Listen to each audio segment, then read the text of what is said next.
قربانی کے گوشت اور کھال کے مسائل۔ پیارے اسلامی بھائیوں، آج ہم قربانی کے گوشت اور کھال کے اہم مسائل آسان زبان میں سمجھیں گے۔ قربانی اسلام کی بہت عظیم عبادت ہے۔ یہ حضرت ابراہیم علیہ السلام کی سنت ہے۔ اللہ تعالیٰ نے ہمیں قربانی کا حکم دیا تاکہ ہم اپنے رب کی رضا حاصل کریں۔ قربانی صرف جانور ذبح کرنے کا نام نہیں بلکہ اس کے بہت سے مسائل اور احکام ہیں۔ اگر ان مسائل کو نہ سیکھا جائے تو بعض اوقات انسان ثواب سے محروم ہو جاتا ہے۔ قربانی کے گوشت کے مسائل۔ جب قربانی کا جانور ذبح ہو جائے تو اس کا گوشت حلال اور پاک ہوتا ہے۔ قربانی کرنے والا خود بھی کھا سکتا ہے، اپنے بچوں اور گھر والوں کو بھی کھلا سکتا ہے، دوستوں اور رشتہ داروں کو بھی دے سکتا ہے اور غریبوں میں بھی بانٹ سکتا ہے۔ اسلام نے ہمیں غریبوں کا خیال رکھنے کی تعلیم دی ہے، اس لیے قربانی کے دن فقراء اور مساکین کو گوشت دینا بہت ثواب کا کام ہے۔ گوشت بانٹنے کا مستحب طریقہ۔ فقہائے کرام نے لکھا ہے کہ بہتر یہ ہے کہ قربانی کے گوشت کے 3 حصے کیے جائے۔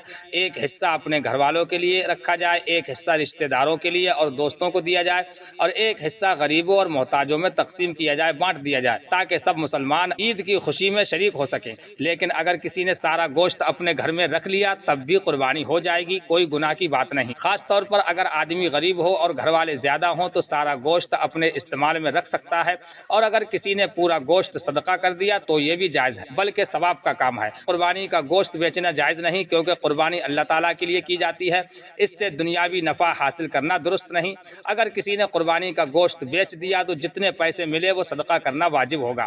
اسی طرح قربانی کی چربی یا کوئی حصہ بیچنا درست نہیں۔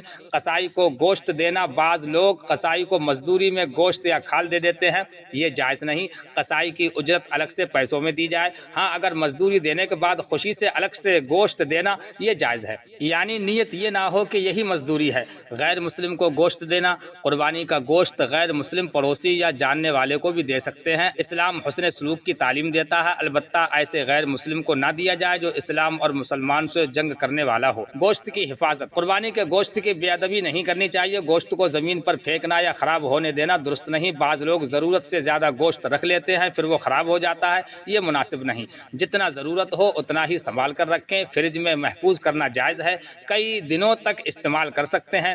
بڑے جانور کے گوشت کی تقسیم۔ اگر کئی لوگ ایک بڑے جانور میں شریک ہوں تو گوشت وزن کر کے تقسیم کرنا ضروری ہے، صرف اندازے سے بانٹنا جائز نہیں، کیونکہ اس میں کمی بیشی ہو سکتی ہے۔ اگر کسی حصے میں سری، پا یا کھال شامل تو قیمت کا حساب ضروری ہوگا۔ قربانی کی کھال کے مسائل۔ پیارے اسلامی بھائیوں، قربانی کی کھال بھی بہت اہم چیز ہے، اسے ضائع کرنا یا غلط استعمال کرنا درست نہیں۔ قربانی کرنے والا کھال خود بھی استعمال کر سکتا ہے، مثلا جائے نماز بنا لے، چمڑے کی کوئی چیز بنوا لے یا گھر کے استعمال میں لے آئے، یہ سب جائز ہے۔ کھال صدقہ کرنے کا ثواب۔ قربانی کی کھال کسی غریب کو دے دینا بہت ثواب کا کام ہے۔ اسی طرح مدرسہ یا کسی دینی ادارے کو دینا بھی جائز ہے۔ بہت سے مدرسے انہی کھالوں کی رقم سے دینی تعلیم کا انتظام کرتے ہیں۔ کھال بیچنے کا مسئلہ۔ اگر کسی نے قربانی کی کھال فروخت کر دی، بیچ دی، تو اس کی قیمت اپنے ذاتی خرچ میں استعمال نہیں کر سکتا، بلکہ پوری رقم صدقہ کرنا واجب ہوگی۔ مثلا اگر کھال 1000 روپے میں بکی تو پورے 1000 روپے صدقہ کرنا ضروری ہوگا۔ قصائی کو کھال دینا بطور مزدوری جائز نہیں، کیونکہ حدیث شریف میں اسے منع فرمایا گیا۔ قصائی کو الگ سے اجرت دی جائے۔ ہاں، اگر اجرت دینے کے بعد خوشی سے کھال ہدیہ کر دی جائے تو جائز ہے۔ کھال مسجد کو بھی دی جا سکتی ہے اگر مسجد کی واقعی ضرورت ہو، مثلا بجلی، صفائی یا تعمیر وغیرہ کے اخراجات ہو۔ مشترکہ قربانی۔